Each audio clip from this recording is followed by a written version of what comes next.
तुम्हाला माहिती आहे का, एका पासवर्डमुळे एका रात्रीमध्ये 700 लोकांनी गमावली नोकरी आणि 158 वर्ष जुनी कंपनी झाली उद्ध्वस्त. नेमकं काय घडलं जाणून घेऊया. एका पासवर्डमुळे तब्बल 700 लोकांची नोकरी गेली. 158 वर्ष जुनी कंपनी बुडाली. हे ऐकून थोडासा धक्का बसला ना, पण ही घटना खरी आहे आणि हीच सायबर क्राईमची भयानकता दर्शवते. खरं तर एका चुकीच्या पासवर्डमुळे तब्बल 700 लोक बेरोजगार झाले आणि 158 वर्षांची जुनी कंपनी पूर्णपणे कोसळली.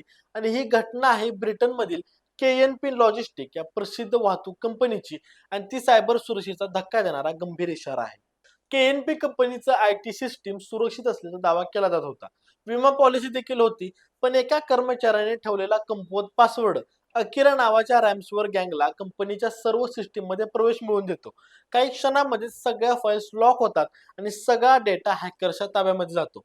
कर्मचारी काम करू शकत नाहीत आणि कंपनीला खंडणी मागितली जाते, अंदाजे 58 कोटी रुपये. आणि यावेळी कंपनी म्हणते की पैसे नाहीत आणि आम्हाला डेटा देखील नको.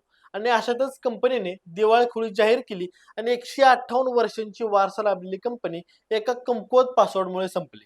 आणि ही काय अपवादात्मक घटना नाही. ब्रिटनमध्ये दर आठवड्याला 35 ते 40 रॅम्सवेअर हल्ल्यांची नोंद होते. M&S कॉर्पोरेशन, हॅरोल्ड सारख्या कंपन्या देखील या हल्ल्यांचे शिकार झालेत आहेत. सायबर क्राईम मध्ये तरुण गेमर्स देखील उतरले आहेत. डार्क वेबवरून हॅकिंग टूल्स सहज मिळतात आणि कुठल्याही कंपनीच्या आतपर्यंत घुसता येतं. तर मंडळींनो, हा व्हिडिओ माहितीपूर्वक वाटला असेल तर नक्कीच लाईक करा, शेअर करा आणि अशाच धक्कादायक आणि उपयुक्त माहितीसाठी आपल्या स्पीड चॅनल सबस्क्राईब करा.